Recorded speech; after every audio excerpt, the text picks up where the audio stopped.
Hi friends, Sunday night dinner vlog தான் பார்க்க போகிறோம். நாங்கள் சர்ச்சுக்கு போயிட்டு வரும்போது பீஃப் எடுத்துகிட்டு வந்துட்டு ஃப்ரீசரில் எடுத்து வச்சுட்டு பீஃபு அதுக்கப்புறம் சாயங்காலம் தான் சமைக்கலாம்னு சொல்லி போட்டு ஃப்ரீசரெல்லாம் போகிற வரைக்கும் வச்சு போட்டு இப்போ கழுவிக்கிறேன். பீஃப் 2-3 டைம் நல்லா கழுவிக்கலாம். இப்போ கழுகி வேறு ஒரு பாத்திரத்தில் மாற்றி வச்சுக்கலாம். அதுக்கப்புறம் நெய் சாப்பாடு செய்கிறதுக்கு வேண்டி ஒரு உருளை அடுப்பில் வச்சுருக்கிறேன். உருளையில் மட்டும் நம்ம 2 டீஸ்பூன் நெய் ஊற்றிக்கலாம்.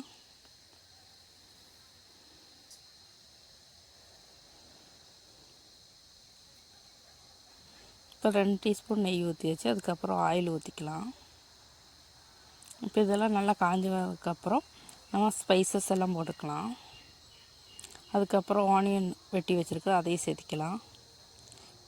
2 சில்லி சேர்த்து நல்லா வதக்கி விட்டுக்கலாம்.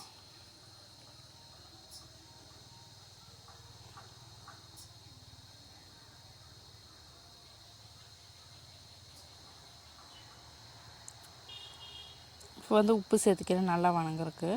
இப்போ உப்பு சேர்த்துக்கிட்டேன். அதுக்கப்புறம் நம்ம நெய் சாப்பாடுக்கு தண்ணி அளந்து ஊற்றிக்கலாம். நாளைக்கு 4 கிளாஸ் தண்ணி ஊற்றிருக்கிறேன், 2 கிளாஸ் அரிசிக்கு. இப்போ அரிசி போட்டாச்சு. நல்லா கொதியெல்லாம் வந்ததுக்கப்புறம் ஒரு இலக்கி மட்டும் மூடி வச்சு வேக வச்சுக்கலாம். அதுக்கப்புறம் பீஃபு கிரேவிக்கு ஒரு மண்சட்டி அடுப்பில் வச்சுருக்கிறேன். இப்போ ஆயில் ஊற்றிக்கலாம். அதுக்கப்புறம் கருவேப்பிலை சேர்த்திக்கலாம். அதுக்கப்புறம் ஆனியன் சேர்த்திக்கலாம். ஆனியன் சேர்த்து நல்லா வதக்கிக்கலாம். இப்போ பிரியாணி நெய் சாப்பாடு ஒரு இலக்கி விட்டுக்கலாம். இப்போ நெய் சாப்பாடெல்லாம் நல்லா தண்ணியெல்லாம் இல்லாமல் முக்கால் பாகம் வெந்துருச்சு. இப்போ தட்டெடுத்து மூடி வச்சு போட்டு தண்ணி எடுத்து இறக்கி வச்சுக்கிறேன். அதுக்கப்புறம் வெங்காயமெல்லாம் நல்லா வதங்கி வந்துடுச்சு. இப்போ இதில் இஞ்சி பூண்டு பச்சை மிளகா கொரகொரப்பாக அரைச்சி சேர்த்திருக்கிறேன். அதனால் பச்சை மணம் மாறுற வரைக்கும் நல்லா வதக்கி விட்டுக்கலாம். இப்போ நல்லா வதங்கினதுக்கப்புறம் நம்ம ஒரே ஒரு தக்காளி தான் சேர்த்திக்கிறேன் இன்றைக்கி. அதை சேர்த்து நல்லா வதக்கி விட்டுக்கலாம். இப்போ உப்பு சேர்த்து போட்டு வதக்கி விட்டுக்கலாம்.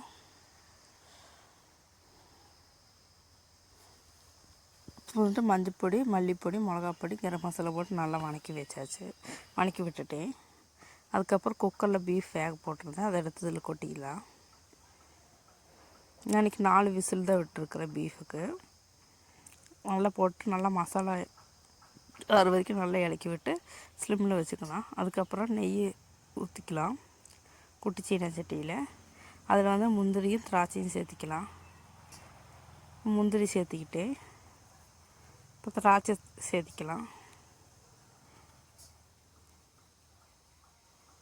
திராட்சை சேர்த்தியாச்சு. இதெல்லாம் பொன்னீர் மாற வரைக்கும் வறுத்தெடுத்துக்கலாம்.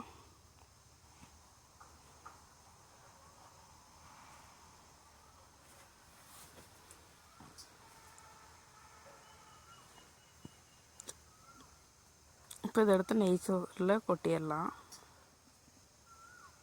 அதுக்கப்புறம் கேரட்டு, அதுக்கப்புறம் டியூட்டி ஃப்ரூட்டி, அதுக்கப்புறம் மல்லியும் புதினாவும் சேர்த்து நல்லா இலக்கி விட்டுக்கலாம். இலக்கி விட்டு போட்டு ஒரு 2 நிமிஷம் மூடி வச்சுக்கணும். ஆனால் தான் இந்த ஃப்ளேவர் எல்லாம் அதில் இறங்கும். இப்போ மூடி வச்சு போட்டு சாப்பிட்றதுக்கு நம்ம ரெடி ஆகிடலாம். இப்போ தட்டில் போட்டு நெய்ச்சோறு வச்சு பீஃப் வச்சு இன்றைக்கி சாப்பிட்டாச்சு. இன்றைக்கி சண்டே சூப்பராக இருந்தது. இந்த வீடியோ பிடிச்சா லைக் பண்ணுங்கள், ஷேர் பண்ணுங்கள், சப்ஸ்கிரைப் பண்ணுங்கள்.